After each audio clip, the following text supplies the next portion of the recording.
Hello students, welcome to YouTube channel of Gyan Jyoti senior secondary school स्पिद्दो।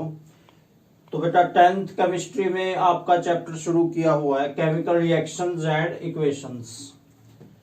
तो आज मैं आपको बताऊंगा कि किसी केमिकल इक्वेशन को बैलेंस कैसे करते हैं। पहले तो ये देखो कि बैलेंस करना क्यों जरूरी है, क्योंकि law of conservation of energy, ऊर्जा संरक्षण का नियम है कि किसी भी एटम को ना तो बना सकते हैं ना ही खत्म कर सकते हैं। दुनिया में जितने भी एटम्स हैं, एक भी एटम नया नहीं बनता और ना ही पुराने एटम्स नष्ट होते हैं। इस एक पेन में इतने एटम्स हैं जिनको हम लाइफ लॉन्ग 7 पीढ़ियों तक नहीं गिन सकते, इस एक पेन के एटम्स को। तो पूरी दुनिया में कितने होंगे अंदाजा लगा सकते हैं। और एक भी एटम नया नहीं बनता और ना ही एक भी एटम खत्म होता है।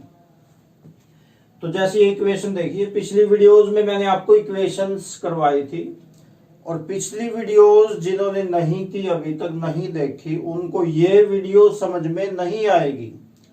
तो पहले बेटा उन वीडियोस को समझना है आपने, तो उसके बाद फिर इस वीडियो को समझना है। तो देखो, ये न्यूट्रलाइजेशन रिएक्शन का एक एग्जांपल है। HNO3 नाइट्रिक एसिड होता है plus CaOH2 calcium hydroxide lime water. HNO3 और यानी नाइट्रिक एसिड और लाइम वाटर की रिएक्शन करवाते हैं तो ये बनता है CaNO3 ट्वाइस। ये देखो यहाँ पे ब्रैकेट के बाहर अगर 2 लिखा हुआ है उसको ट्वाइस बोलते हैं, CaNO3 ट्वाइस ऐसे बोलेंगे। 3 अगर लिखा है तो थ्राइस बोलते हैं, थ्राइस। 4 लिखा हो टेट्रा बोलते हैं, इस प्रकार से। Plus H2O। तो ये देखो, ये एसिड है, ये बेस है, दोनों मिलके ये बनाते हैं mineral and water, salt and water. ये साल्ट हो गया, ये वाटर हो गया। तो ये न्यूट्रलाइजेशन रिएक्शन का एग्जांपल है, पिछली वीडियो में आपको करवाई थी। और ये डबल डिस्प्लेसमेंट का भी एग्जांपल है। NO3 इसके साथ लग गया और OH इसके साथ लग गया, तो डबल डिस्प्लेसमेंट का भी एग्जांपल ये ले सकते हैं। अब देखो, जैसे इसमें ये है 4 एलिमेंट्स हैं, 4 एलिमेंट्स हैं। हाइड्रोजन है, नाइट्रोजन है, ऑक्सीजन है और कैल्शियम है। 4 इसमें एलिमेंट्स हैं। तो देखो हाइड्रोजन कितने इसमें, एक तो ये हो गया, 2 ये हो गए। ब्रैकेट के बाहर नीचे जो लिखे हुए हैं ये 2 ऑक्सीजन है और 2 हाइड्रोजन है, ये ध्यान रखना। यहाँ पे इनकी गिनती कैसे बनाएंगे, OH के बाहर है 2, तो 2 ही हाइड्रोजन है और 2 ही ऑक्सीजन है। तो 2 हाइड्रोजन यहाँ पे हो गए, 1 हाइड्रोजन यहाँ पे। तो रिएक्टेंट्स में हाइड्रोजन हो गए 3 हो गए। ये रिएक्टेंट्स हैं और ये प्रोडक्ट्स हैं, ये उत्पाद और ये अभिकारक। और नाइट्रोजन देखो कितने हैं, इधर तो एक ही है नाइट्रोजन, रिएक्टेंट्स में तो एक ही है। और प्रोडक्ट्स में देखो, प्रोडक्ट्स में 2 हैं।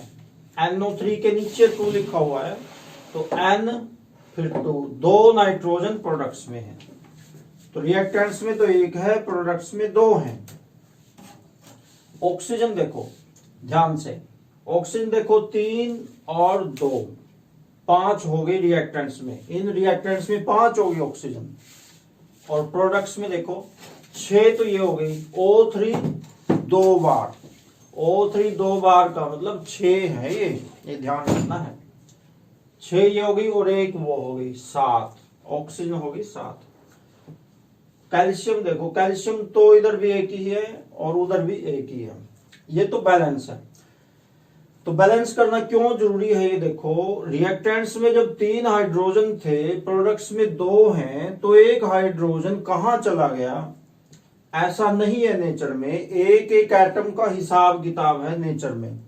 एक भी एटम कहीं जा नहीं सकता, खत्म नहीं हो सकता, ना ही एक भी एटम नया बन सकता है। बस सारे एटम्स इधर से उधर, उधर से उधर, इधर से निकल के उधर बन गए, जुड़ गए, नई चीज बन गई, वो टूट के फिर और कोई नई चीज बन गई। तो इसी प्रकार से दुनिया चल रही है। एटम्स इधर से उधर होते रहते हैं, पुरानी चीजें खत्म होती रहती हैं, नई चीजें बनती रहती हैं। नाइट्रोजन देखो, एक नाइट्रोजन है इधर और उधर है दो, तो एक नाइट्रोजन कहां से आया एटम एक नाइट्रोजन का, इसलिए अनबैलेंस जो इक्वेशन होती है वो सही नहीं होती, उसको बैलेंस करना जरूरी होता है। अब बैलेंस करने का तरीका देखो, नंबर 1 पे ये इंपॉर्टेंट टॉपिक है, how to balance a chemical equation. तो केमिकल इक्वेशन को बैलेंस कैसे करते हैं वो सीखो। देखो इतना मुश्किल नहीं है, बिल्कुल आसान है, थोड़ा सा ध्यान से समझेंगे तो बिल्कुल आसान है। सबसे पहले स्केलेटन इक्वेशन लिखेंगे। ये जो अनबैलेंस्ड इक्वेशन है, असंतुलित अभिक्रिया, असंतुलित समीकरण, ये स्केलेटन इक्वेशन कहते हैं, इसको हिंदी में कहते हैं कंकाली समीकरण। सबसे पहले कंकाली समीकरण लिखेंगे, अनबैलेंस्ड इक्वेशन। उसके बाद देखो नेम ऑफ एलिमेंट, पहले नेम ऑफ एलिमेंट 4 ही है, हाइड्रोजन, नाइट्रोजन, ऑक्सीजन, कैल्शियम। फिर number of atoms in reactants, reactants में कितने हैं, प्रोडक्ट्स में कितने हैं। हाइड्रोजन देखो अभी समझाया था आपको, 1 और 2, 3 तो है रिएक्टेंट्स में और 2 है प्रोडक्ट्स में। नाइट्रोजन देखो 1 है, यही है बस 1 रिएक्टेंट्स में, और प्रोडक्ट्स में है 2, NO3 के नीचे 2 है, इसका मतलब 2 नाइट्रोजन है। ऑक्सीजन देखो इधर 2 और 3, 5 है रिएक्टेंट्स में और 7 है प्रोडक्ट्स में। 7 कैसे हुए, O3 2 बार 6, O3 2 बार 6 हो गया ये, और एक वो 7। कैल्शियम इधर भी एक ही है और उधर भी एक ही है। तो इस प्रकार से लिख लेंगे, टेबल बना लेंगे, रिएक्टेंट्स में कितनी है, प्रोडक्ट्स में कितनी है। उसके बाद जिसके सबसे ज्यादा नंबर ऑफ एटम्स है, जिसके एटम सबसे ज्यादा हैं, पहले उसको बैलेंस करेंगे। सबसे ज्यादा देखो ऑक्सीजन के हैं, ऑक्सीजन के एटम सबसे ज्यादा हैं, इसको बैलेंस करेंगे। इसको अपने दिमाग से सोच के बैलेंस करना है, कोई इसका फॉर्मूला नहीं है, हार्ड एंड फास्ट रूल नहीं है। तो ऑक्सीजन को देखो कैसे बैलेंस करेंगे, इधर ऑक्सीजन 5 है, इधर तो 5 है, 2 और 3 5, और इधर है 7, 1 और 6 होगी, 7 होगी। तो देखो कैसे किस प्रकार से बैलेंस करेंगे। एक तो ये ध्यान रखना है, यहां 2 का 3 नहीं बना सकते, ऐसा नियम है। बैलेंस करने के लिए इनको बराबर करना है।